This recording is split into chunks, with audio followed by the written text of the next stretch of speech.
Listener discretion is advised. You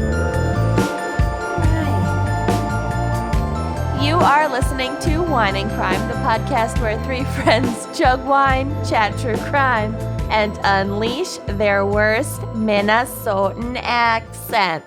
Yes. Yeah, it's bad. I was able to do my full Minnesotan accent for some friends from South Carolina the other night, and they were just like, what? Shacked. Were they shacked? Shacked. They were shacked. It was shacking. The love shack. Anyway. I'm Kenyon. There we go. I'm Lucy. I'm Amanda. I'm super shiny today because I just got my spray tan. Oh. So I can't really wipe it off. No. I'm just I'll always just be shiny. shiny. I like that look. I look like my eyelids were stung by bees because I had my eyeliner touched up, but now I'm good for 20 years. That's good. Good. So I'll take it. As long as you stay out of the sun. Which, easy. No problem. No I love problem. my basement.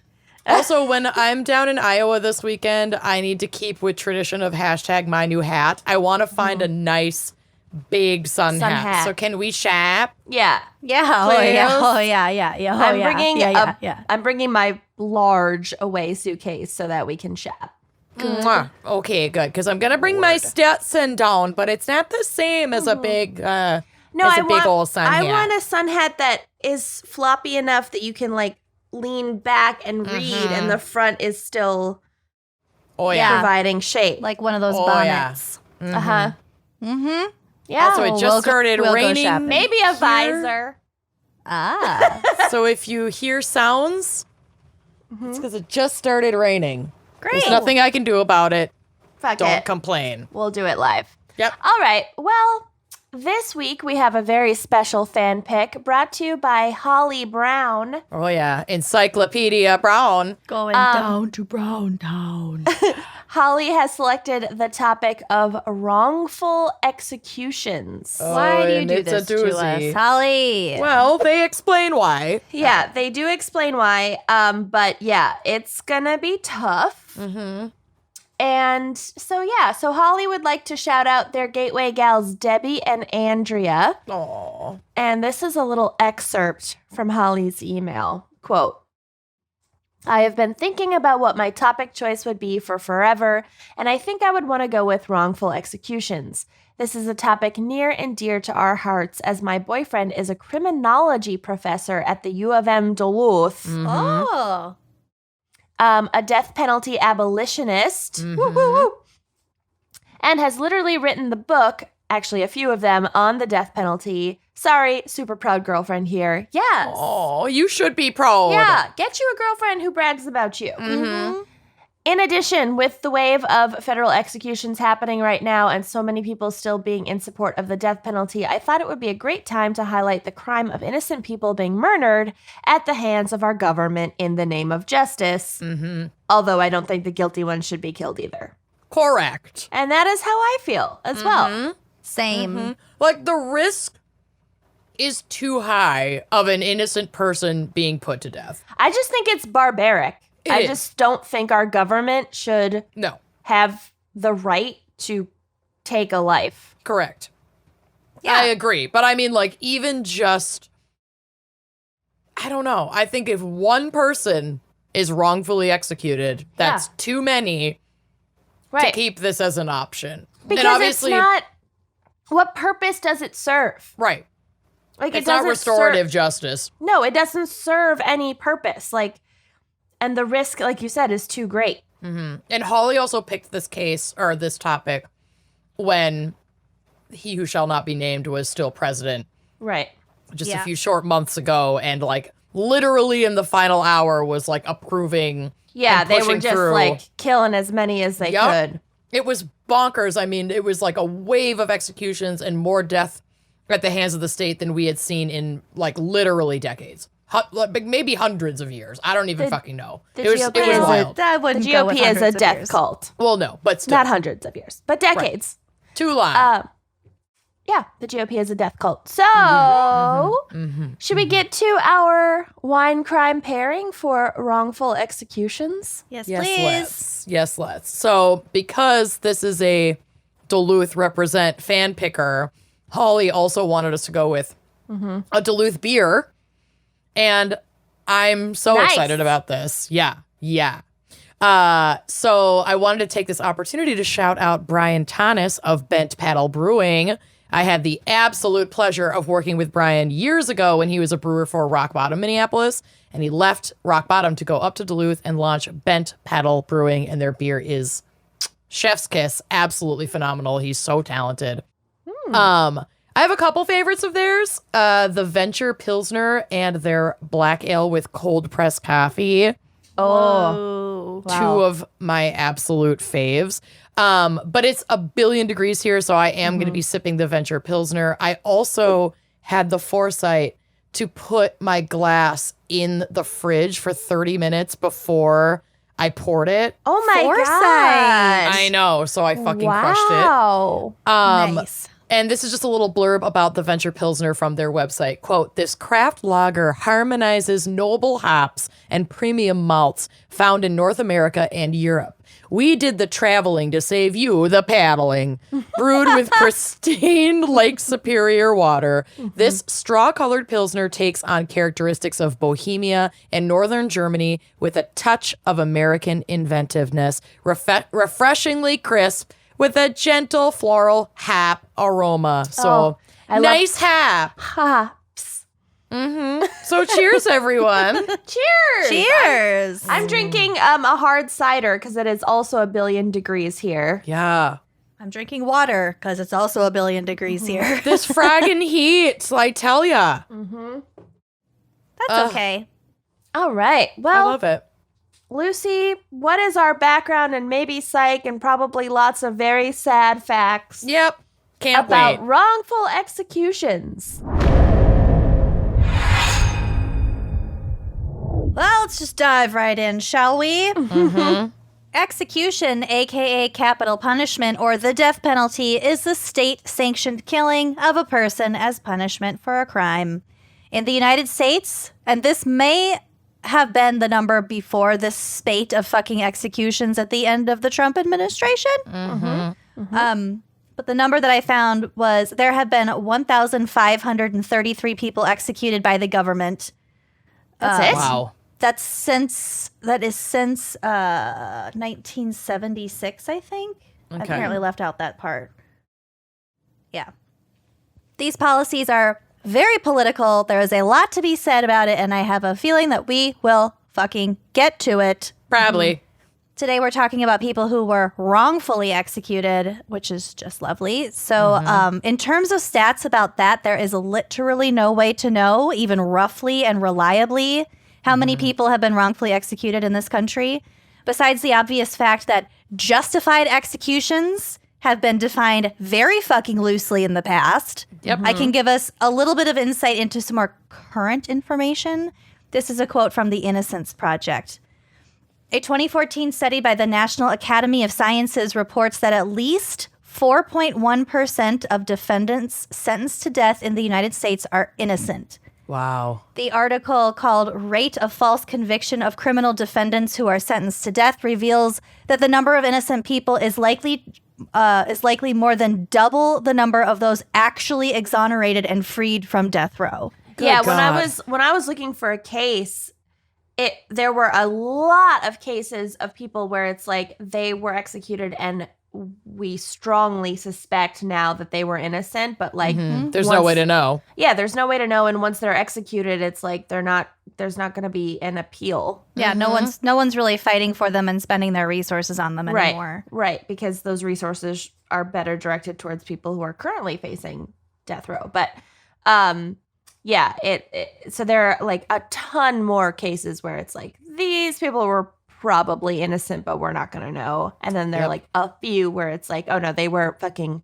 proven innocent. And it's too late now. Yeah. Or a bunch of people where it's like they were proven innocent after spending decades on death row facing execution. And then like narrowly missing actually being killed.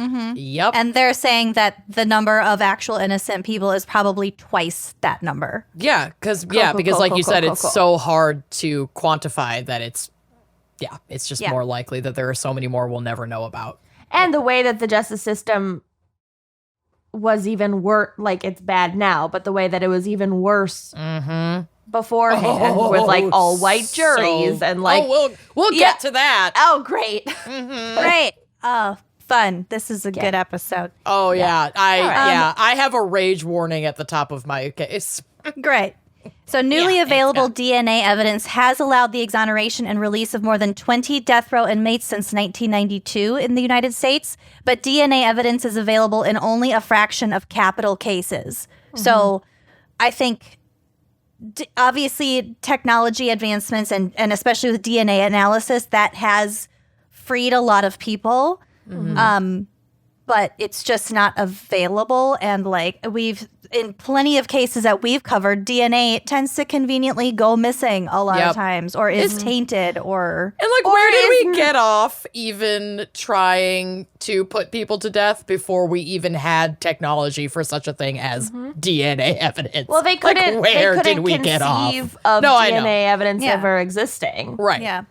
And It's it wasn't just- even about, like, it's not actually about the truth It's not. or the justice. It's about the stats and the clout.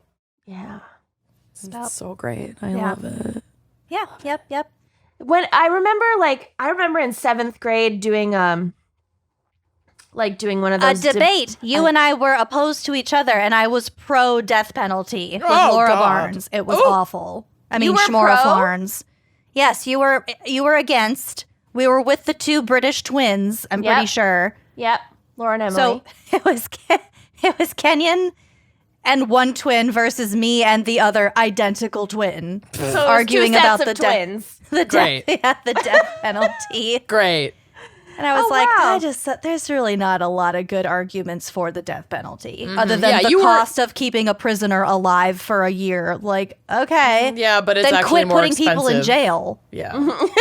Yeah. The stats show that actually death penalty Maybe is we more shouldn't expensive. have for-profit prisons. Then I bet the costs of jailing someone would go down. I just wanna clarify, if it wasn't too- a profit-making enterprise. Right. That Lucy was assigned the position of Yes. pro. Oh We were yeah, it also was in an assignment. 7th Because grade. it was a school assignment. So Yeah. I just, Thank you for just clarifying. before the emails come in. Yeah.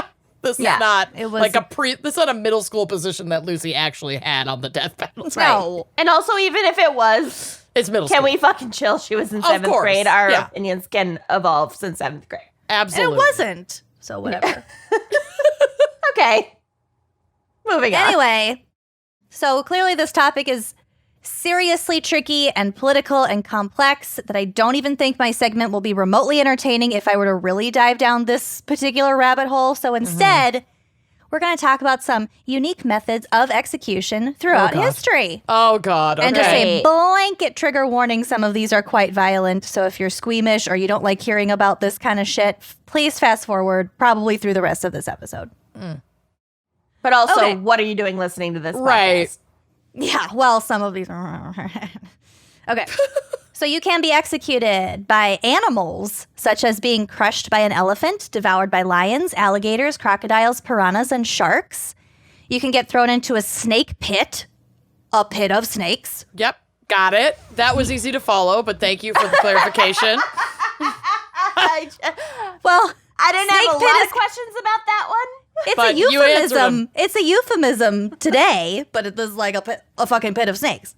You can be tied into a sack with various animals and then thrown into the water. Good God. And this is called the pina colada. Oh. You can be torn apart and or quartered by horses, and you could also be trampled by said horses. Yeah. Never And trust a just- horse person. Just for folks who like don't know what being drawn and quartered is, Ugh. like, because you hear it a lot, but I feel like people don't take the time to like really think about what it means. Like, literally, you're tied each limb to a different horse, Uh-huh. and then they make them run, and then you're And they rip you apart. yep. Yep. So since we're kind of on this topic, I'm scrolling down a little bit because I also have a little tidbit about being hung, strung, and quartered.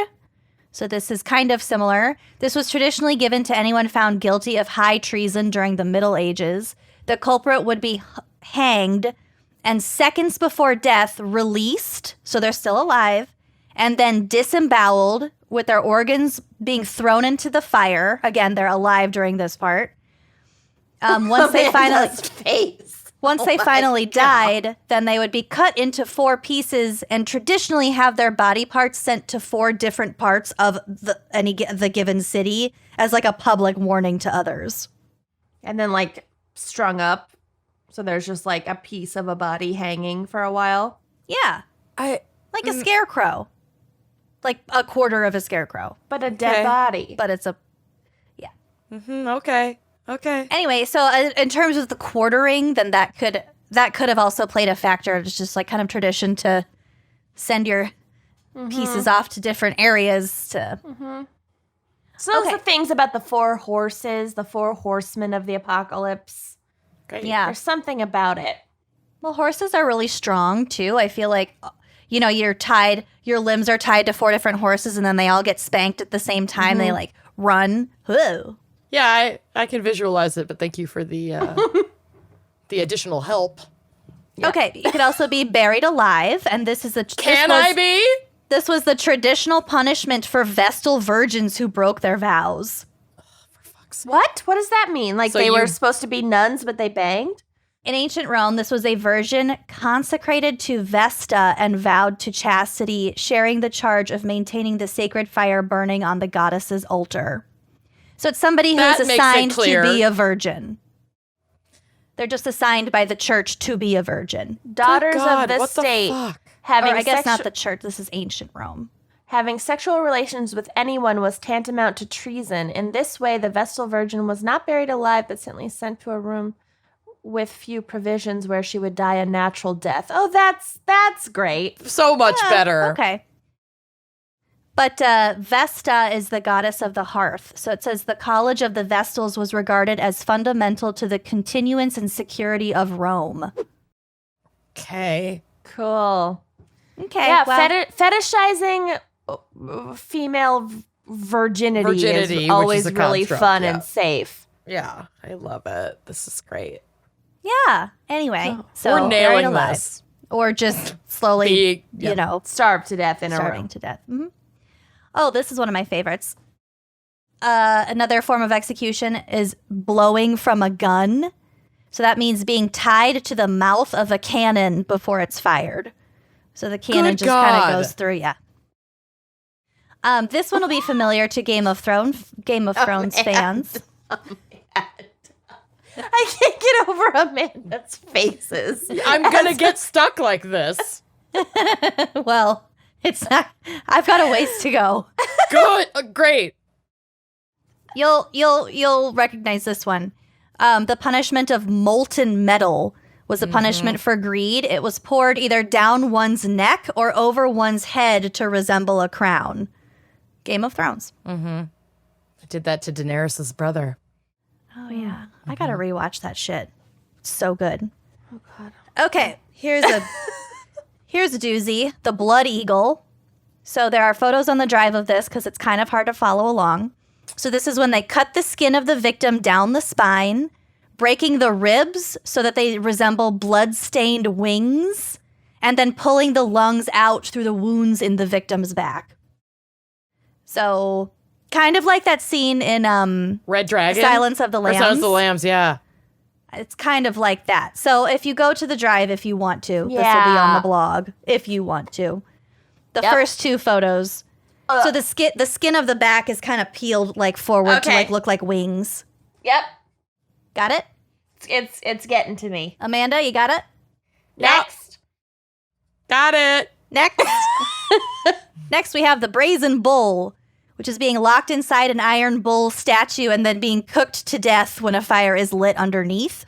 What is fucking wrong with humans? What is wrong with us? We're sick. Yeah, we're sick. What is fucking wrong with our species? Like, I know, let's make a bull statue. Let's spend use the resources art to on that. kill. And then, cook someone to death inside of it. Like, we you're always sending a see, message. like, cave paintings and stuff, and it's like, wow, this is when civilization began, whatever. But this is a case of art literally being used to torture and kill. Yeah.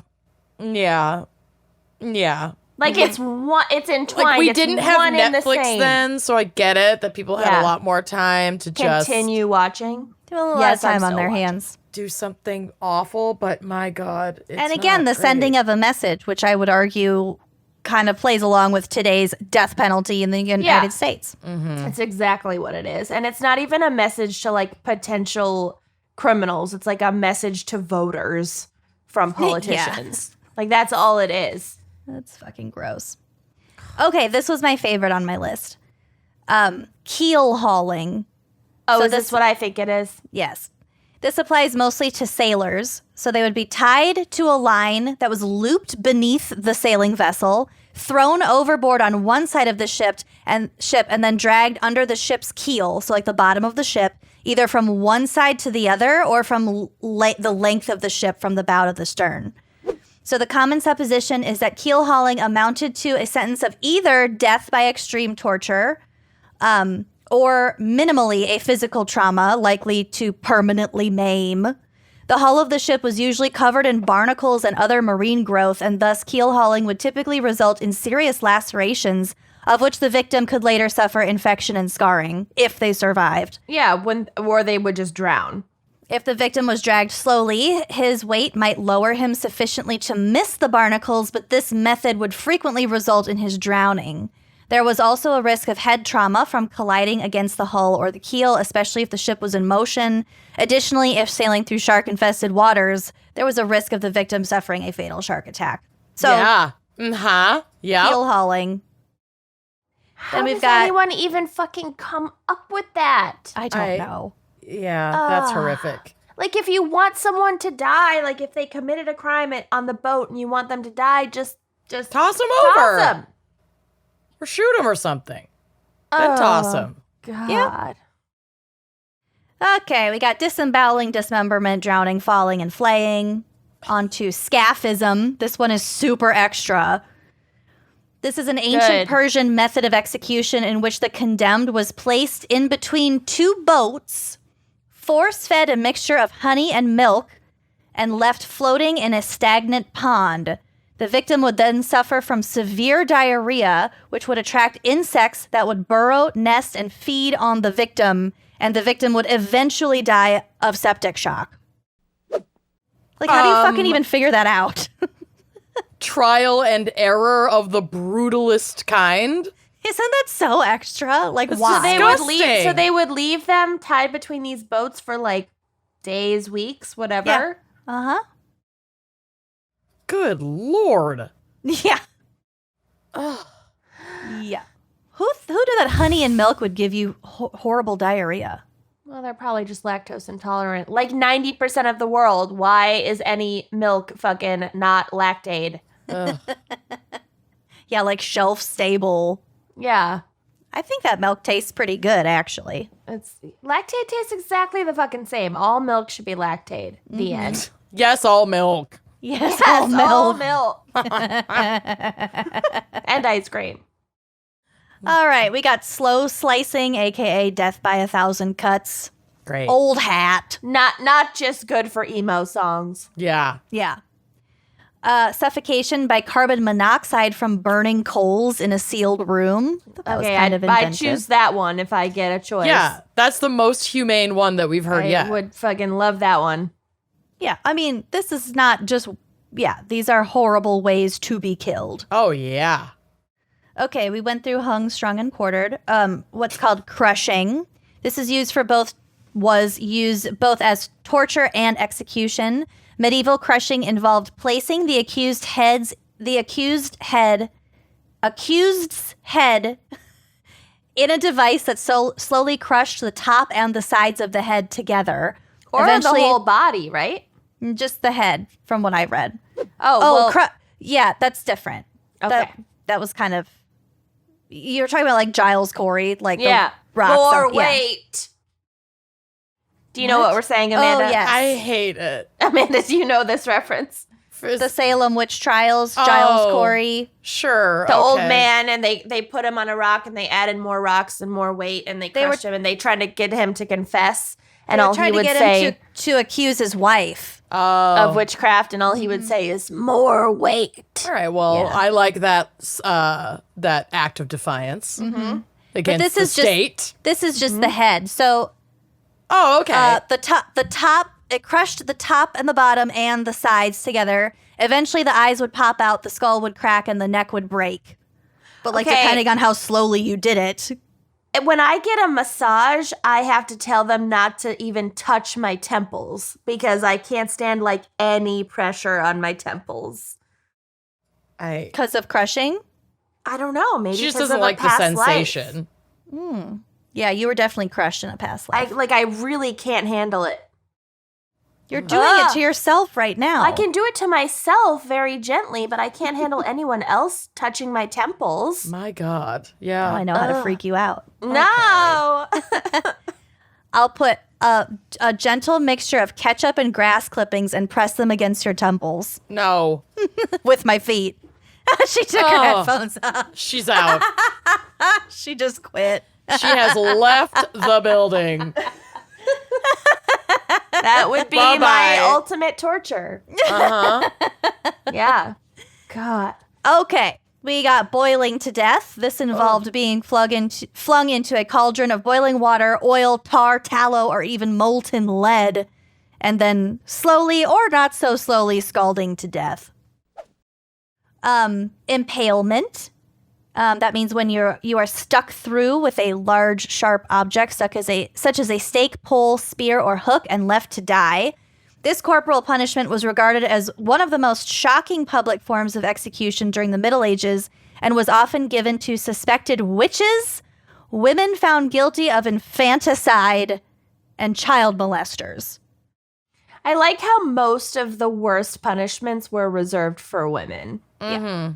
For women. For women. Well, because we're supposed to be chaste Virgins. and kindly. Non-witch virgins. Yep. Boring. I do not fall into that category. Absolutely not. All right, we've all heard of slutty the witch. wheel. Oh, wheel. God. Or the Catherine wheel. And that was named after Saint Catherine, who was allegedly put to death on such a wheel. I don't really get how the wheel works.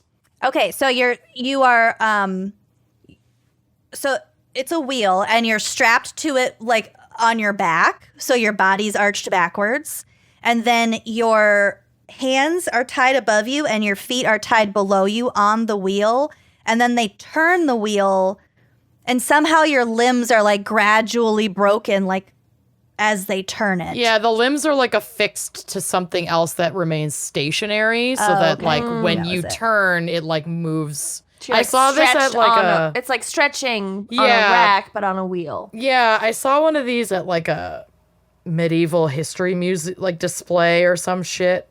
There's definitely like a piece of it that remains stationary that like There's part like of the body so is much attached engineering that Yes. went into execution in the Middle Ages, and like all of that engineering talent could have been put Yep. towards like sanitation. to. Like Yeah, this is why we're so behind. Yeah. Okay, they're broken on the wheel. I have a... Hey, yep, okay. I got an illustration for us. Great. Okay. You'll put that on the drive. I'll put it on the drive. Okay, but just a quick little explanation. Those convicted, blah, blah, blah, to be executed by the wheel would be taken to a public stage scaffold site and tied to the floor. The execution wheel was typically a large wooden spoked wheel, the same as was used on the wooden transport. Blah, okay, like a fucking wheel. The primary goal of the first act was the agonizing mutilation of the body, not the death. Therefore, Great. the most common form would start with breaking the leg bones. To this end, the executioner dropped the execution wheel on the shin bones of the convicted person and then worked his way up to the arms. So this is crushing with a wheel. This is like kneading dough, but the dough is a person. I think there must be different ways to do it. Some scholar is going to write to us. Because also another way, it says the second act, the body was braided into another wooden spoked wheel, which was possible through the broken limbs or tied to the wheel. Good God. So that's how they displayed it. They wove the body into the wheel. Ugh. Or braided, excuse me, because that's better. Nope. Never going to think about making challah the same way ever again. Hard next. Okay, so this description, the victim's limbs were gradually broken while strapped onto a wheel and then left to die. This form of execution could take days for the person to actually die. Okay, then we have sawing, which is just what it sounds like. The victim would be hung upside down and slowly sawn in half. Typically as part of a magician's act. Yeah. If sawn all the way down, they would die, but often the victim was only sawn up to the stomach and left to die, which could potentially take several days. So anything sawn that up you can to the stomach, like from the crotch. Yeah, they're hung upside down and they're sawn from the crotch up to the stomach. That one got Amanda. Keep up. Mine was the Blood Eagle, and this one is hers. Well, Blood Eagle was like the second one, and this is the last one. It's the last one. Thank fucking God. Today in the U.S., the most common method of execution of prisoners is lethal injection. But as we have found out, it's quite expensive, so a lot of states have alternatives. It's expensive, and there can be like shortages in like acquiring the chemicals for right, and there are like injection. 3 different chemicals that are needed to do it. Yeah. So there are a lot of reasons why they couldn't get that specific chemical Affirmative Murder cocktail. just did an episode, and I'm terrible. I can't remember exactly the details, but it was like basically somebody's execution was rushed because they were anticipating this shortage in material required to do the lethal injection, and then I think they were like exonerated after the fact. Oh, Jesus I think a lot of or at least a few years ago, like a lot of the chemicals came from some company in the EU, and then the EU like banned the export of those chemicals for use in executions because they have multiple uses, and then like the US couldn't get its much needed supplies of death juice. My God, yeah. Death juice. Yeah. Yeah, I meant to go into what the lethal injection is, and I'm sure we will have another episode that's about the death penalty, and you can more deeply dive into like the modern death penalty. I like the historic death penalties. Let's go back. So a handful of states today use electrocution. 3 states allow lethal gas, and More are coming. A fucking firing squad can be used in Oklahoma and Utah. And Honestly, a think firing squad I feel Louisiana- like would be fast at least. Yeah, but you're not it's taking into the cheapest for the state. It's the cheapest, but you're not taking into account like the people that have to do it. You. Oh yeah, no, it's all fucking awful. Yeah. All of it. I bet I could ride my bike around my neighborhood and find 5 people who would be willing to do that. To shoot you. To shoot someone. To shoot you specifically. To be part of a firing squad. Yeah, I'm sure that there are plenty of people that are like chomping at the bit to kill people, but I don't know. I feel that like would quickly even them, descend into like the purge. right? But also hanging is apparently still a thing in Delaware, New Hampshire, and Washington. I bet those are just like old laws that are still in the books that they don't actually use. I honestly think that prisoners who are sentenced to death can opt for what method they want. Because the lethal injection, there were some like medical reasons why that wouldn't work. For some Ditto people. for electrocution. So I don't fucking know. Well, we will get to electrocution in my case. And My case has electrocution too. We did not cover the same thing. Oh, Wow. shocking. Oh, God. That's so tasteless. Okay. That's my segment. Well, we give up. Are we ready for my case? Yo. I mean, yeah, sure. Like I said, I'm completely desensitized. Yeah. Hit me with it. Oh, God. Flay me. Quarter me. Okay.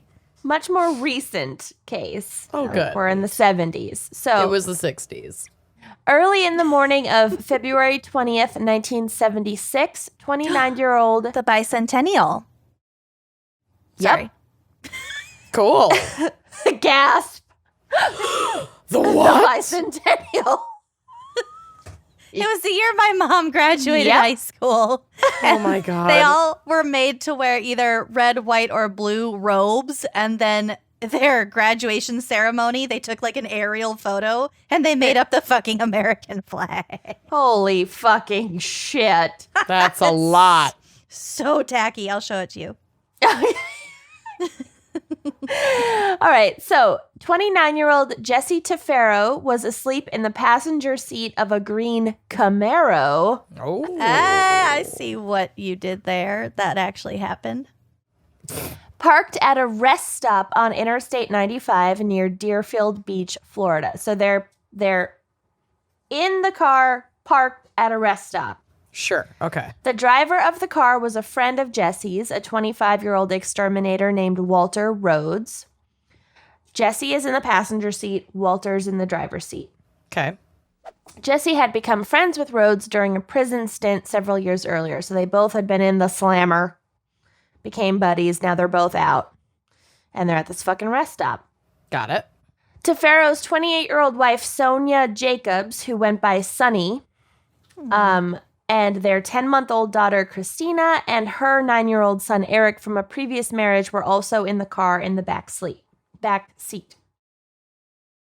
Rhodes had agreed to give Jesse, his wife, Sunny, and the kids a ride from Miami to West Palm Beach after their own car had been having engine trouble, and the family had planned, once they got to West Palm Beach, to wire Sunny's parents for money for bus fare and then go up to North Carolina where her parents were to live with them for a while. So they're like a youngish family. Jesse's been in prison. They don't have a lot of money. They're getting a ride from a friend. Yeah. Going to stay with their grandparents. They're making it work. They're making it work. All 5 of them were asleep in the car parked at the rest stop when the car was approached during a routine check Oh, Jesus. by a Florida Highway Patrol officer named Philip Black and a friend of his who was just visiting. He was just there for the day on like a ride along. And the friend was a Canadian constable named Donald Irwin. So the guy was also in law enforcement, but like in Canada, no right to practice law enforcement in the U.S. was like strictly there as a civilian. That's fucked. That's already fucked. So obviously fucking Philip Black is like showing off. Yeah. To like inspect a car at a rest stop that everyone is peaceably sleeping inside. Yeah. Just chilling. Minding their own fucking business. Mm-hmm. With children in the car, a fucking 10-month-old and a 9-year-old. Mm-hmm. Also, I should just say like everyone in this case is white. Mm-hmm. But I don't know that is like either here nor there, but like just so you're aware. Right. When the officers peered through the car's windows, they saw a gun on the floor, or so they claimed. Well, they saw a gun on the floor. It would later be discovered that the gun was legally registered to Sunny, the wife, but that it was common practice for her to purchase guns for her husband, Jesse, who was still on parole for attempted robbery and crimes against nature, meaning attempted rape, which is what he had served time for. And his conviction prevented him from obtaining a firearm license himself, so she would buy the guns that he would use. Irwin and Black, so Irwin, the Canadian guest, and Black, the U.S. officer, woke the sleeping passengers by tapping on the windows and ordered Walter Rhodes, the driver, and Jesse Tafero, the passenger, to step out of the car. They complied, while Sonny remained in the back seat with the kids. Tafero got into an argument with Officer Black when he removed Sonny's purse from the car and began rummaging through it, discovering small amounts of marijuana and cocaine. Okay. Like personal use amounts. Mm-hmm. But Jesse is obviously on parole, so that's not good. Tafero demanded that Officer Black stop searching their possessions without a warrant because they hadn't committed any crime. Right. No. Like Sonny was legally allowed to have that gun. Mm-hmm. Whatever. They didn't have a right to search their car. Whatever. They weren't speeding. No traffic violation. Nothing. Then that dispute turned physical with Black and Tafero exchanging punches. So he gets into like a literal fist fight with the officer searching his wife's purse without permission. Irwin, the Canadian, pulled Tafero off of Officer Black and restrained him against the hood of the car. Okay. And Black pulled out his service weapon and demanded that everyone remain still. Okay.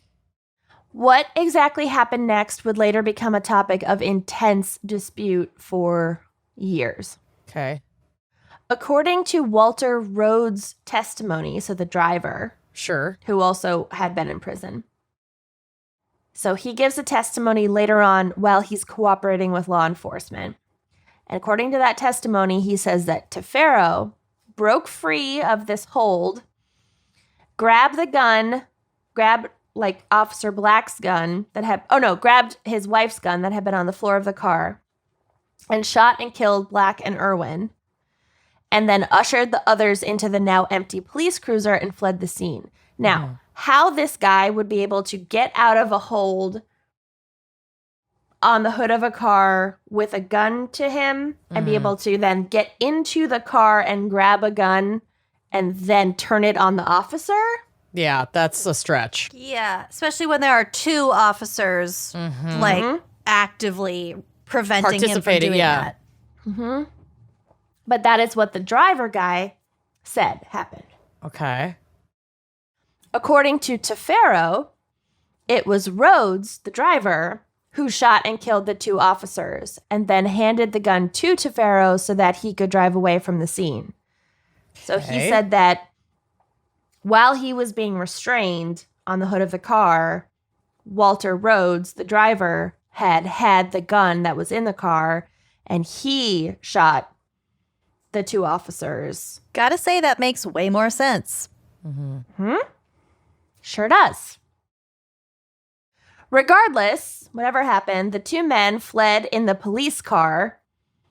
I don't know why you would flee in the police car. Well, but okay. Sorry, I'm drinking beer, so I'm just going to be burping a lot. let it out, baby. Okay. So it was Rhodes who shot and killed the two officers and then handed the gun to Tafero. They fled in the police car with Sonny and the kids in tow. So they were literally like, Sonny and the kids, like, get in. We're getting out of here. They later disposed of this car and then kidnapped a 66-year-old resident of a retirement community at gunpoint and continued fleeing in his orange Cadillac. Oh, Jesus. Well, to be fair, I don't think there was such a thing as an inconspicuous car in 1976. Right. Yeah, That's orange, fair. Orange probably blended in. It was Right. like, I don't know, everything's Everything's orange and brown. What do you want me to do? Literally everything. Like avocado green. Yeah, There's not a single thing that isn't earth toned. pretty much. Pretty much. Yeah. So eventually they were detained after they attempted to crash through a police roadblock that was also being monitored by a helicopter. So like people were in hot pursuit. They had killed a Right. cop. Like, Yeah. well, they had two. Yeah, one Canadian and one American. When they were arrested, Tafero was carrying the gun that had been used to kill Irwin and Black in his waistband. So that Okay. was pretty damning. However, when Jesse Tafero, Walter Rhodes, and Sonny Jacobs were examined for gunshot residue, it was determined that the residue found on Rhodes, the driver, was consistent with, quote, having discharged a weapon, whereas residue on Tafero was consistent only with handling an unclean or recently discharged weapon. Ooh, okay. Or Because that powder gets all on your arms. yeah, or possibly discharging a weapon. but not like certainly. Right.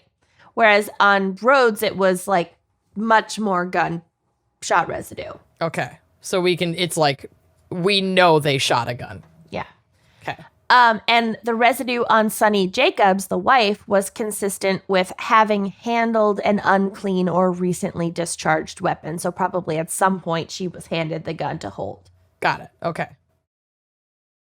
Despite this evidence, Rhodes was able to enter into a plea agreement in which he would only be charged with second-degree murder in exchange for testifying against Jesse and Sunny, who would be tried separately for the murders of the two officers. So it was literally It was a deal. it was a plea deal, and he got the deal first, Yeah. basically. Sucks. Ugh. At their trials, Rhodes claimed that Sunny, the wife, had been the first person to begin firing at the officers, shooting the gun from the back seat of the car, Okay. and that Jesse had taken the gun from her and then shot Black and Irwin. So she had just like supposedly fired shots that missed, and then Okay. he grabbed the gun from her and shot them both dead. Well, while Rhodes just looked on. Right. Yeah, That's that his sounds own reasonable. testimony. Yeah. That definitely happened. Largely on the basis of this testimony, Tafero and Jacobs were both convicted and sentenced to death for the murders of the two men. Cool. However, the convictions almost immediately became controversial for numerous reasons. For one, the prosecution's case had largely, if not completely, rested on Walter Rhodes' testimony, and there was an obvious incentive for him to lie, as he had Yep. been offered a plea deal by the state that allowed him to avoid the death penalty. The prosecution defended their use of Rhodes as a witness by claiming that he had passed a polygraph test, which we know is, Yeah, those are ironclad. Super reliable. but they refused to turn over the results of said polygraph test to the defense. So they were like, just take our word for it. He passed. Yeah, he passed. Okay, that's super Lawyers, sus. it turns out, are under no obligation to be honest. Right? So, like, Yep. oh my God. If there's no proof, how was that even considered? When the records of Rhodes's polygraph test were finally released after the trial was over, the methodology of the test was described by multiple experts as a sham. Oh, great. Making matters worse for Jesse Tafero, his court-appointed defense lawyer, a man named Robert McCain, did not call or question any witnesses on his behalf. That happens in my case too. Yep. The defense attorney was just like court-appointed, didn't give a shit, didn't call anybody. He was dealing with like an ex-felon, so he just was like fucking whatever. Yeah, nothing I say is going to matter anyway, so may as well just phone it in. Bye. It's not my life. What do I fucking care? Really fucking sad.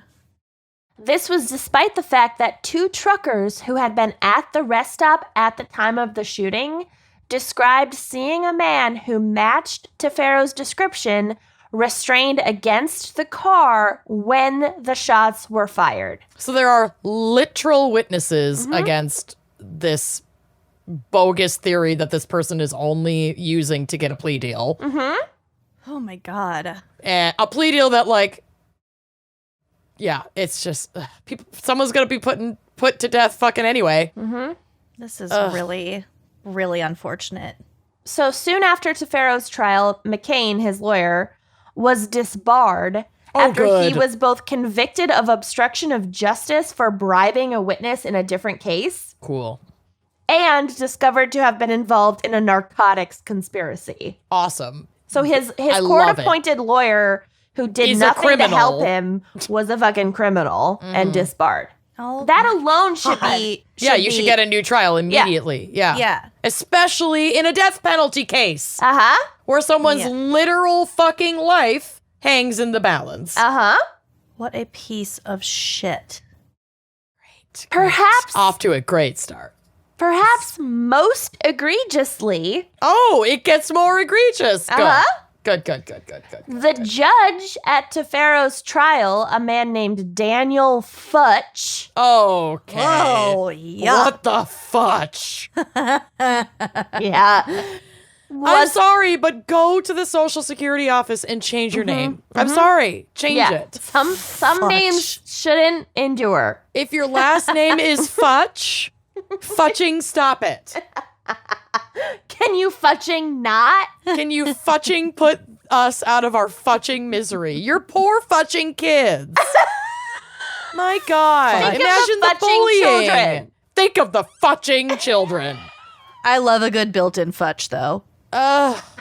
Really adds character. As long as you have Pine Sol. So Daniel Futch, the judge who convicted this man to death, was a former highway patrolman who had fucking- retired from the force only 3 years prior. Yeah, so it's still very fresh, and he's very upset that there are dead cops. Dead highway patrol cops. And he often wore his police hat to work as a judge. Yep. Oh, I have a judge in my case who is. Yep. Why aren't these people stopped? Yeah. How is this allowed? I mean, the whole point. I'm losing my mind. The whole point is that you're at least supposed to pretend to be impartial, Right? Yeah. At least you're just- put up a good front. Don't Of come in impartiality. costume. I just. He wore Okay. a white hood as during Yeah. his time as a judge. Yeah. I'm a Can you ghost. imagine It's if a Halloween. female judge tried to pull any of this shit? I mean, I also? can't imagine a female judge. so Okay. no. There's The more. audacity of that judge. Oh, There's more. So this judge, Futch, fucking fudge. God. also had earned the nickname Maximum Dan for his notoriously harsh sentencing. Listen. And he kept a miniature model of an electric chair on his desk. What a fucking psychopath. Like That in is chambers? psychopathic. Oh my God. There's a photo of this man on the drive. You guys, I thought the judge in my case was the biggest piece of shit in the world. Nope. Yeah. You win. Yeah. Fudge. Ew, Futch. He looks like a motherfucker. Yeah, motherfucker. What a piece of fudge. What a piece of fudge. We make our living from a true crime podcast, Yep. and we don't fetishize death. I see Like the little this chair. man. You can see the little chair on his desk. Yeah. I'm looking at it and I don't even want to look at Yeah. it. He also has a Yep. small fish tank. What is that? It's sea Probably monkeys, likes I think. keeping people in fucking cages. I think it's sea monkeys. It was the 70s. That was He's a big got thing. Sea monkeys and a tiny electric chair. The man looks like he's melting, by the way. Sir, get an air Look conditioner. at his tiny mouth. Not that I I hate have him. room to talk, but Anyway, so that's Futch. I knew you guys would love him. ew. Thank you. So, I hate it. for his involvement in the murders, after his plea deal, Walter Rhodes was given 3 life sentences. I don't know if they were consecutive or concurrent, but he avoided the death penalty. For second degree murder? Yeah. Well, it was did they up kill a top. cop? Did they both have the same judge? Yes, I think so. Oh, okay. But then, starting less than a year after his conviction, after Rhodes's conviction, he began attempting to recant his testimonies against Tafero and Jacobs, Yeah, because it was bullshit to save his own life. claiming that he had actually been the one to kill Black and Irwin. Complicating matters, Rhodes's version of events was slightly different each time he made an attempt to confess. Oh, dear. And then he would later recant these new statements and claim to stand by his original one. So he flip-flopped a lot. Sir, you're Yeah. not helping anyone here. Yeah, it's bad. Ugh. But each time he attempted to claim responsibility for the shootings, he made dedicated efforts to communicate the information, signing sworn affidavits and writing letters to the state attorney's office. So, like, he would get in these phases of, like, trying to, like, really confess. Right. And, like, go through the rigmarole legally. And then it would get derailed. Yeah. In a 1979 affidavit, which began, quote, "In the interest of justice and to purge myself before my creator," Rhodes went on to explain how he had concealed the gun beneath his shirt when he first exited the Camaro and shot both Black and Irwin while they were restraining Jesse on the hood of the car, which matches the witness testimony. And Which also makes also the complete forensics of the Yeah. like the gunpowder and stuff also And tracks just, with like, that version of events. space and time Yeah. Right. physics. The way that things transpire, that makes 1,000% more sense than any of the other shit we heard. Like, how is the wife supposed to have, from the back seat, grabbed the gun that the officer saw on the floor of the passenger seat in the front of the car? She's not, is how. She's Yeah. not. It didn't happen that way. Right. But So- now this guy has also, by flip-flopping around so much, made himself completely uncredible. So this Yeah. is not, she's fucked. They're both fucked. Yeah. Well, So it's unfortunate because, like, I feel like he has recited his original version of events, the lie, so many times that he's probably doubting his own memories, like the truth. Sure. So I'm not surprised that his new, like, his confessions are. Or law Varying. enforcement gets him in a room. You know, they see everything he And fucking says Brendan and does Dassey's out him. of prison, and they get him in a room, and they're like, "Really, really, you want to fuck up this case?" Yeah, because they don't want to drag the No. other guy out of. They don't want to admit they're wrong. Nope. So for their part, Sonny and Jesse always maintained their innocence. Sonny claimed that all she had done was attempt to shield her two children from the shooting in the back seat. And the only reason she had fled in the police car was that she was terrified of Rhodes because she had just seen him grab a Kill gun two and cops! kill two cops. Yeah, you're gonna what? Argue with that fucking guy who just murdered two people in front of you? No, And not she- with your children there. And she felt she was being taken hostage. She was also woken, like they're being woken up from a nap. Yeah, so she has no fucking clue what's going on. As Sonny was the only woman in Florida on death row, there was no established protocol for where to put her. So, like, in prison. Oh my god. So she was just kept in solitary confinement almost all of the time. Got it. Yeah, that's great. She should have gotten her own private women's prison. Right. Well, she did, but it was a cell. I know, And but she like, was she has a whole wing. she was given limited access to like even showers or reading material. Oh so my just God, like she didn't do anything wrong. super solitary confined, like nothing in the cell. Ugh. And I think she got like 1 hour a day for like exercise outside of her cell, and like that's it. And Oh my she God. did develop like a very strong yoga practice. And that is what like kept her relatively sane. Yeah. She eventually sued for equal treatment as she was accorded fewer rights than men on death row. So that was her angle. And she won her case. So she basically was like, look, like, this If I'm is going gender down- discrimination, Yeah. essentially. In 1981, the Florida Supreme Court commuted her death sentence to 2 life terms for murder and kidnapping. Okay. A year later, though, in another fucking tragic twist, Oh no. Sonny's parents, who had taken custody of her 2 kids, were killed in a plane crash, No. What the fuck? and she lost contact with her children when they went into the foster care system. Oh, my God. This She poor didn't even woman. do anything.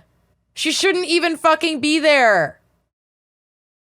And she lost her kids and her Well, she's lost everything. husband.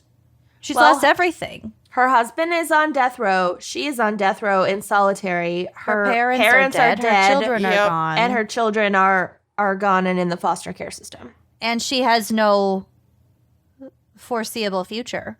And she's our age. Ugh. No, she's younger. Wasn't she Well, like but- 28? When this all started. Yeah. But at this point, yeah. Oh my God. So, in a 1982 sworn statement, Rhodes tried once again to confess, declaring, quote, "I put 2 people on death row for something they didn't do that I did." But years passed, and Jesse Tafero remained on death row and Sonny in prison. Finally, Tafero's execution by electric chair was scheduled for May of 1990. Just want to put this in perspective that, like, this was within our lifetimes. Well, This is not ancient history. This isn't No. fucking medieval. This Right. happened while we were alive. And, like, we're forming memories. By this point, Jesse and Sonny, who were the married couple, they stayed together through all this time while they were each in prison. They had written letters to each other nearly every day for 14 years. Oh my God. The execution of Jesse Tafero was already controversial due to the many uncertainties in the case, but the execution itself would make the case a flashpoint. Literally. Jesus Uh-oh. Christ. and you called my joke tacky. Yeah. Yeah. Yeah, I did. I did that. I did. And then I did the same thing in the ongoing debate over the death penalty. I can't, like, this is so bad, you guys. It's so bad. Okay. During the execution, the chair that he was executed in, which was Old Sparky, like it was the Old Sparky, I feel like so many are called Old Sparky. Where was this? Florida, in the 70s. They called the chair in my case Old Sparky in Georgia in like 1900. Oh, So they're like Old Sparky. I think it's really muddled like where the first Old Sparky was Okay. because I think they're like a lot of them are referred to as Old Sparky. well, okay. Yeah, this says. Oh, got it. Old Sparky is the nickname of the electric chairs in Arkansas, Connecticut, Florida, Georgia, Illinois, Kentucky, Nebraska, New York, Ohio, Oklahoma, South Carolina, Texas, Virginia, and Okay. West Virginia. Got so it. all. Yeah. Old All right. Smoky was the nickname of the chairs in New Jersey, Tennessee. Pennsylvania, and Tennessee. That's clever. I mean, it's disgusting, but it's clever. Ugh. I guess Okay. credit where credit is due as I vomit. So, Ugh. all right, one of the Old Sparkies, but this one was pretty fucking epic, so we will get to it. It malfunctioned. It like I feel like this fucking happens all the time. Like the electric chair is so unreliable and inconsistent, and it's a means of torture until death. It's not just a means of death. It is a torture device sanctioned by the fucking state. It is just as bad as any of the medieval shit that we talked about. correct. Yep, is completely on the same level, same bar. Oh, I just saw a head in your notes. Ugh. Trigger Okay. warning. Ugh. Yeah. So spectators at the execution would describe seeing 6-inch flames shooting out of Tafero's head Oh my God. during the process. Like the top or just everywhere? I don't know. Probably his ears. Yep. Jesus Christ. It would take 13 and a half minutes No. and 3 separate jolts of electricity to finally pronounce him dead. 13 and a half minutes is like pushing too long for sex. I don't want That's to die too- that long. Yeah. Jesus Christ. Yeah, I don't go into detail on any of that in my case, but it took like 6 shocks in my case, so I'm sure it had to have been a long and excruciating death. His execution described by one source as, quote, one of the most gruesome in U.S. history, was immediately taken up by capital punishment opponents as an example of how the death penalty violated the right to freedom from cruel and unusual punishment. If this is not cruel and unusual punishment, What the fuck is? Yeah. And he was innocent. Yeah. And even if he wasn't, like, It's still not. like, it's I'm not like, like, this guy is innocent of the murder of these two people. Like, he also was, like, a convicted rapist and, like, you know, whatever. Like, he probably wasn't, like, the best dude. I wouldn't want to date him. You but, could be like, a piece of shit and not be put to death in agonizing 13 minutes of literal fiery hell. Yeah. Both of those things can exist. Right. Right? I'd rather be crushed by an elephant, personally. Honestly, same. I It'd wouldn't be a want lot to do faster. that. I wouldn't want to do that to the elephants because elephants are like so beautiful and sweet. And like, yes, I they can be know. like dangerous, but like really you don't They're want to use animals. them to like kill things. Like they are going to know that they're killing something. Yeah. Anyway, It for was the a method. elephants. It was a method a long ago Right. and preferential. She's not saying this. bring it back. She's saying Right. she'd take it over Right. what this man went through. Right. no. Everyone knows what I'm saying. Yeah. Right. Right. I know. Okay. Pro so death penalty. 7th grade debate. anti-elephant. I feel like I'm Lucy. being clear. Lucy my God. hates elephants Listen. and And pit children. bulls. I know you're being clear. We've just learned that we can never be too clear. Yeah. Yes. People hear what they want to hear. Someone's always going to hear it differently. People really hear what they want to hear. And like, if you want to email us because you're pissed at something we said, fine. Fair Yes, enough. allowed. But Welcome. all I ask is that you re-listen at least twice. Because we definitely never said that what's his face is problematic from Schitt's Creek. Yeah, no. Daniel Levy. Daniel Levy from Schitt's Creek. I was saying he's the one man who is not problematic. Correct. As And that far if he as we turns know. on us, we're like gonna be devastated. You got No. so many tweets. There's so many tweets that were like, what did Daniel Levy do that's problematic? It's like, we never said that. Literally nothing, probably. I don't know, but like that's not what I said. So just give us the benefit of the doubt and also just like re-listen because like 9 times out of 10 we didn't say what you heard. We're also very sarcastic. Yeah. You don't even have to give us the benefit of the doubt. I don't care if you do or not. yeah. And Amanda we fuck- answers those emails anyway. Yeah, we fuck up all the time. We and do it's- fuck up. It's legit. If you re-listen and we did say what you thought we said and it was fucked up, let us know. Oh, yeah. Fine. Oh, yeah. But we But probably Daniel didn't. Levy- Back not to this problem. horrific execution. Okay. So anyway. Back to Lucy being pro-death penalty. Yeah, Lucy and anti-elephant. Anti-animals in general. Lucy just hates animals. All of them, except cats. The only good animal's a dead one. Oh my God. Surrounded by them. Anyway, back to this horrific death. So this is a reporter who attended the execution. Ugh. Ugh. Ugh. A quote, "The Tafero execution is still playing tricks on my mind.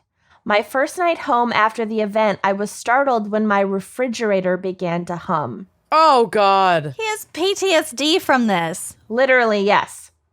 The sound was not unlike that of the prison generator supplying juice to old Sparky. 2 days later, I had another dream. I was on death row, but at the last moment, my sentence was commuted to life. Instead, another reporter was zapped, and I was appalled when his body was stored temporarily in my closet. Oh, my God. He's literally describing PTSD. Yes. PTSD dreams. What a relief to awaken and realize these death dreams aren't real. But for more than 300 people on Florida's death row, they are the horror. Oh. Not everyone agreed. A lot of pro-death penalty folks wrote into the newspaper. One letter to the editor published by the Tallahassee Democrat read in part, quote, "Do I care if Jesse Tafero suffered? Not a bit. If you want to see capital punishment works, just let those who kill know they will be executed and that, yes, it will probably hurt. The laws of Florida say execute murderers, so let's get with it." That's so callous. Yeah, and also there are so many statistics that And studies that show that concisely prove that the fact that we have the death penalty It's does not a not deter deterrent. crime. No. Lots of places that don't have the death penalty have a lot lower crime rates than we do. And actually, states with the death penalty have some of the highest crime rates. Okay. Although Tafero's death did not lead to the abolition of the death penalty as many hoped it would, it did cause several states to cease using the electric chair in favor of lethal injection, which has its own fucking issues, as the standard method of capital punishment. And like, lethal injection can also be a form of torture and can malfunction and fuck up. Yeah, especially when they don't have all of the proper necessary steps. You can feel everything while you're basically paralyzed, but you're not like numb. It's barbaric, all of it. The potential for it to go wrong. It's not like we take more care putting down a pet Yep. to make sure they are comfortable and that it is quick and painless. We do not take that kind of care with human beings. Nope. We just don't. In the years after Tafero's death, Sonny Jacobs and Walter Rhodes were both released from prison. Rhodes was released for good behavior in 1994, so 4 years after Jesse's execution.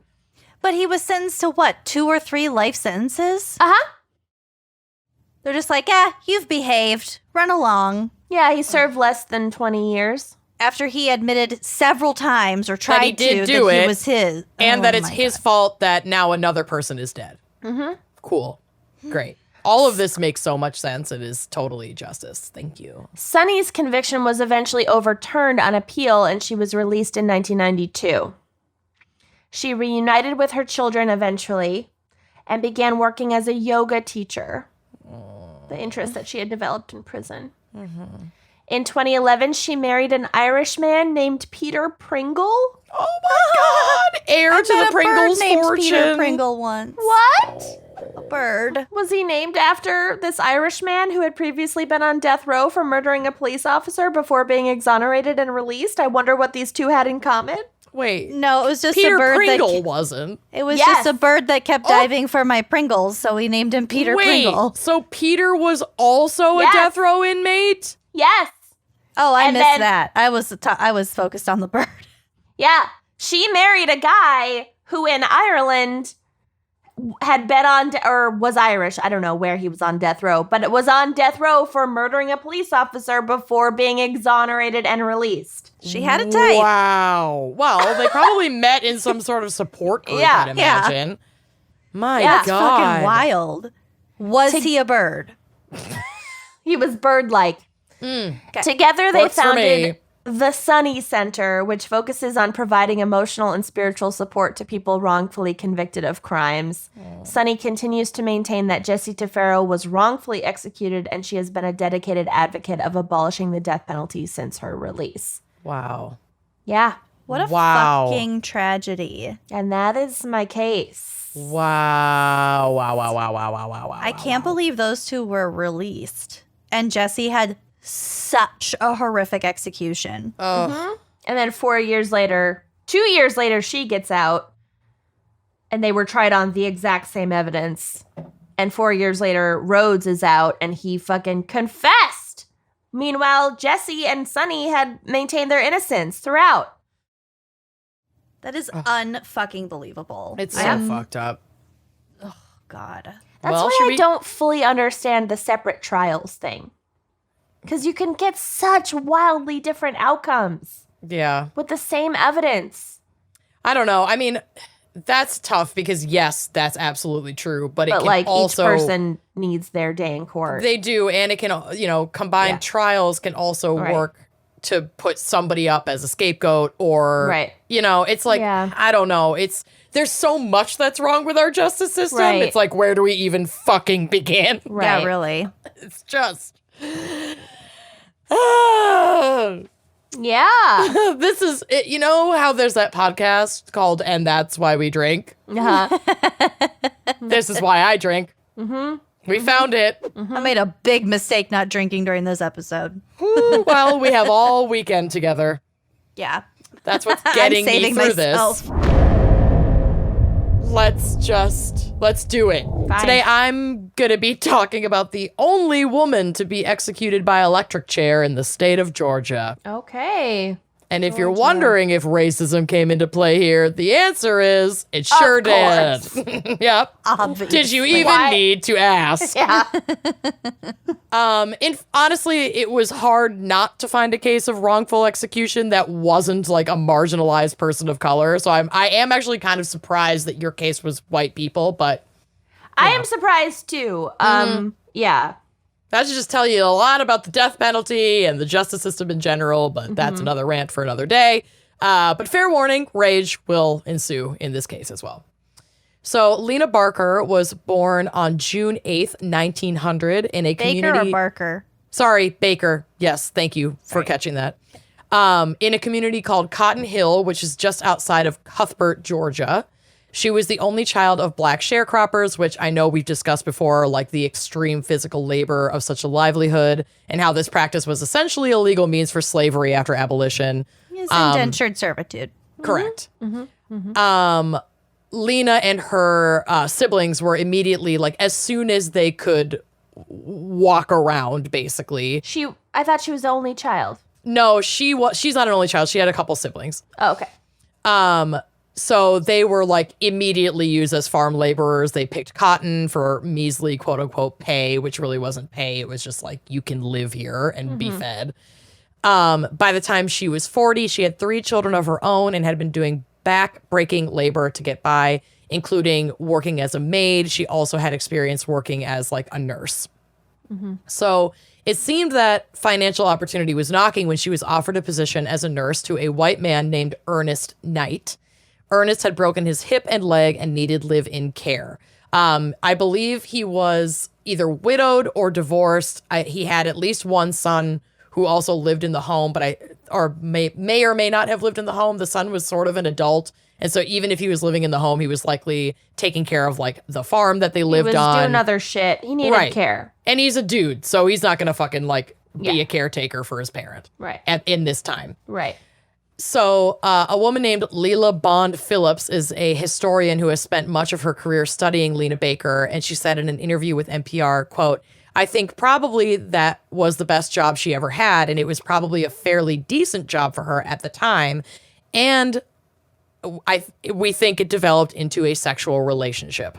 With Ernest. With Ernest. So this was 1940s Georgia, but you did not have to reside in the South to experience racism and backlash over an interracial relationship. Right. She was threatened regularly by those in the town who knew about the relationship, which I also need to point out, I don't know if this relationship was consensual or not, and I don't have the authority to make that call, but what I do know is that there is absolutely a power dynamic here that leaves Lena without any agency because she's a black woman working for a white man. Right. And whether or not the sexual encounters were consensual, Lena was abused in her position by a white man getting to have his cake and eat it too, while she took the brunt of the abuse over the interracial relationship.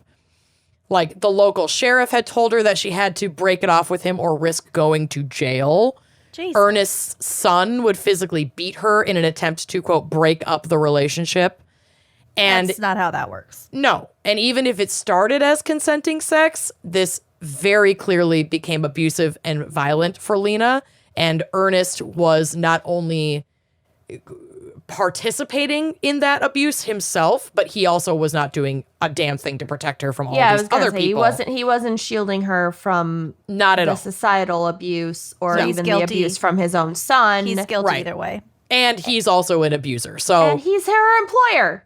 yeah. I'm sorry. That's a power dynamic. Oh yeah. Oh, it gets a lot worse. So he would lock Lena in the grist mill that he owned for days at a time, and I didn't know what a grist mill was, so I looked it up. Yes. Ernest did? Yes. Okay. So All it's right. like these are like those iconic looking old like stone houses on a creek With, like, where a like the big running fucking water. mill. Yeah, and then that like grinds down wheat and grain. I put a photo of it on the drive because I didn't know what the hell those were called. It's a giant wheel attached to a house, and Yep. basically the water makes the wheel turn, and then while the wheel It grinds turns, the grain. it grinds the grain. Yep. Or slowly breaks your limbs if you're braided into Right. it. Or that. Lots of wheels in this segment, in this episode. Right. Wheel crime. Oh, yeah, let's just change it. We'll get to it. We'll get to it. So she may have been, quote unquote, working for him, but she felt that he was, quote, treating her like a slave, which were her words. So April 29th, 1944, on one of the days that Ernest literally kidnapped her from her own house and locked her in the grist mill. And this was the best job she'd ever had. Correct. Just to put that into context. Just to put this woman's existence into context. Mm-hmm.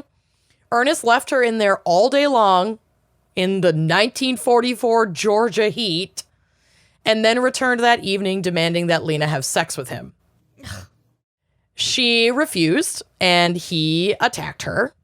Some reports say he came after her with tools that were in the grist mill. Some said it was like a metal pipe.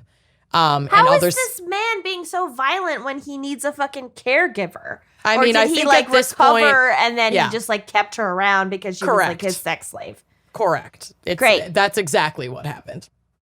And I mean, she's a black woman with 3 children. I don't know if she had a partner. I didn't see any report of her having a partner. So it's like, yeah, she needed the money. She had to fucking work. Yeah. What is she going to do?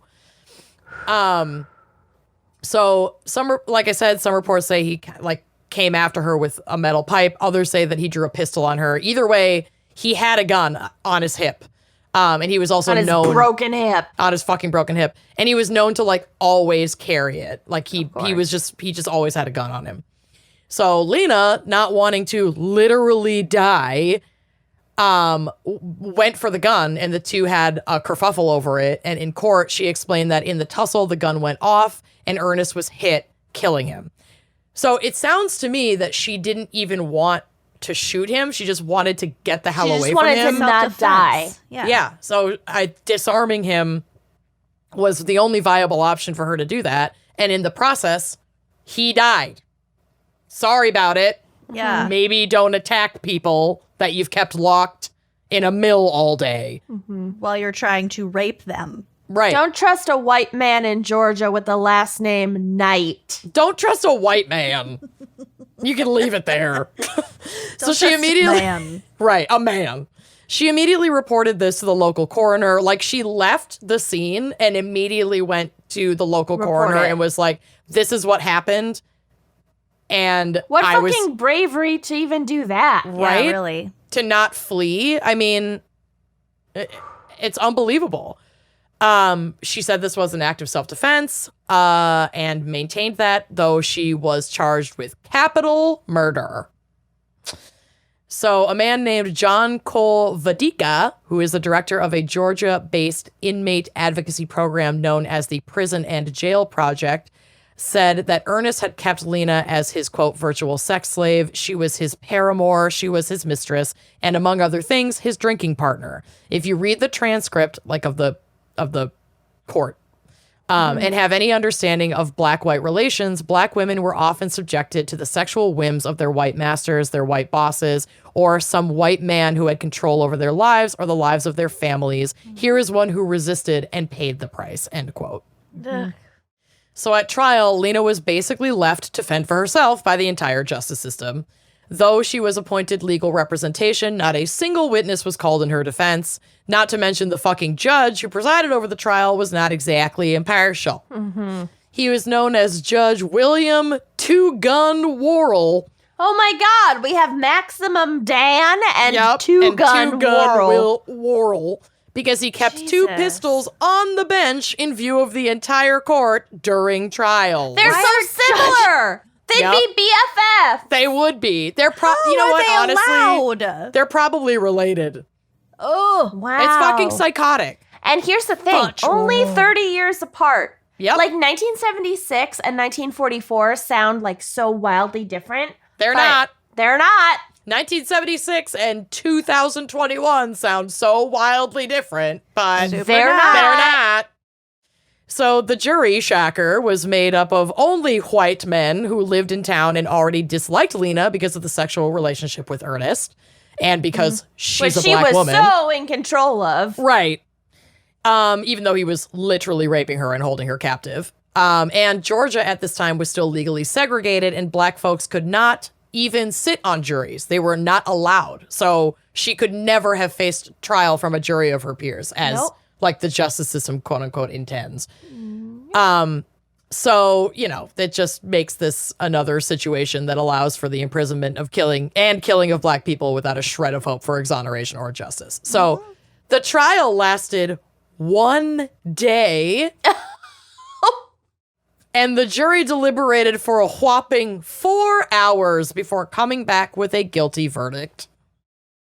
Judge Two Guns sentenced her to execution by electric chair, which was in keeping with the automatic death penalty applied to capital murder at the time, which is why she was given that charge.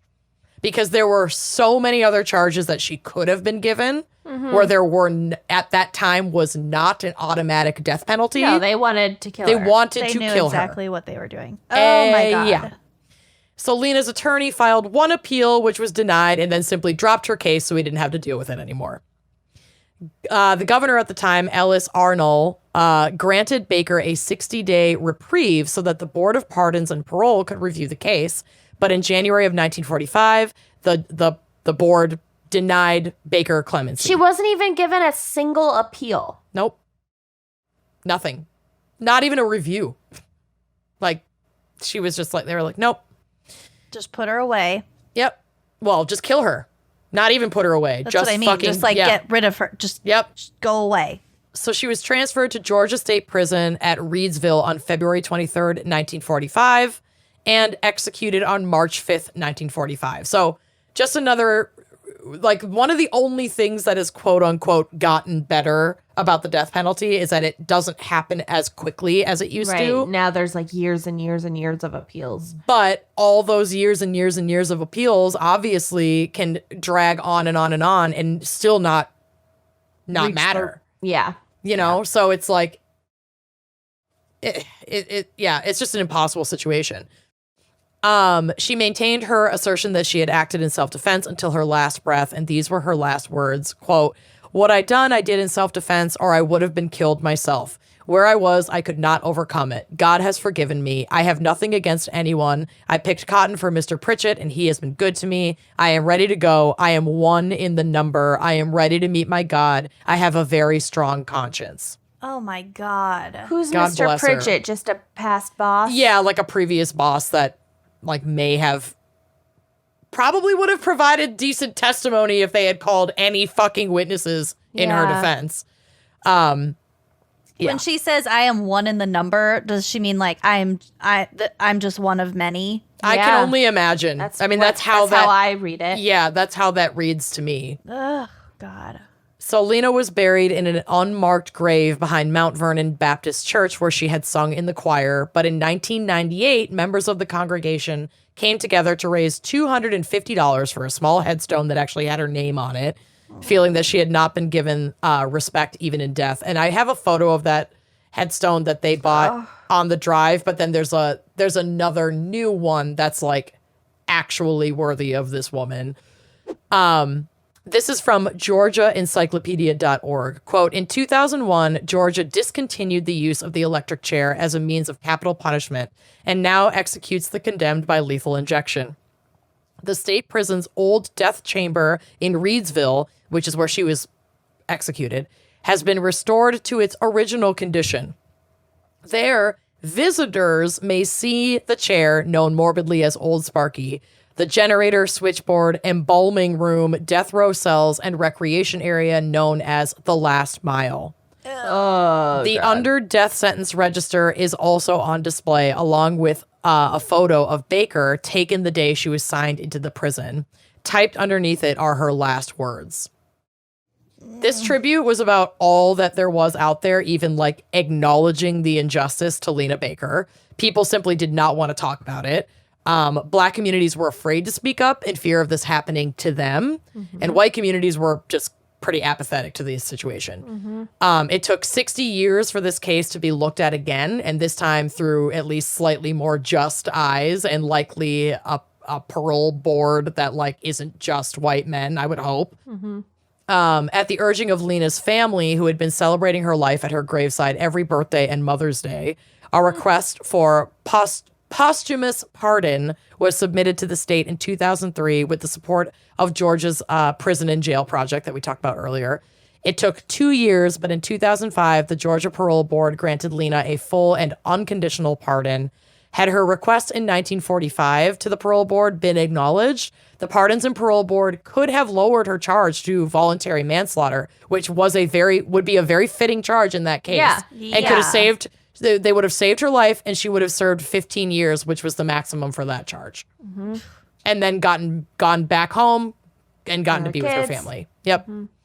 Lena's great-nephew, a man named Roosevelt Curry, said in an interview with NPR about the pardon, quote, "It's the right thing, but they can give me all the papers they want to. Everybody in this world can talk to me, but you cannot, remember that, you cannot mend a broken heart."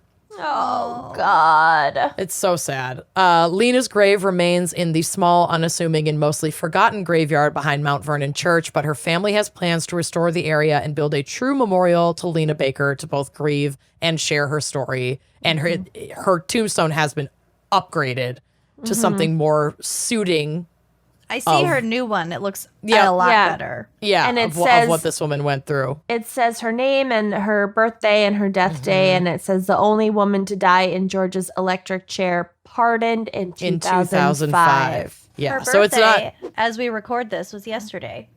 Oh, that's true. Happy birthday, happy heavenly Lena. birthday to Lena Baker. I really love the name Lena. I do too. It's my great grandma's name. Oh, I was gonna say I could see Lucy using the name Lena. Having a Lena. Anyway, Lena. rest in peace to Lena and all the love to her surviving family. That's a lot of trauma to carry in your family line. Yeah. People are just We need to hate fucking get rid of humans. it. Yeah, we need to burn all of it down. All of it. Every single bit. Well, thank you for putting us through this, fan picker Holly Brown. Holly. And your gateway gals, Debbie and Andrea. Or God bless. Or Andrea. Oh, Debbie and Andrea. Debbie. Well, thanks for listening and sticking through this episode with us. Yes. We'll see you next week. She dark. Bye-bye.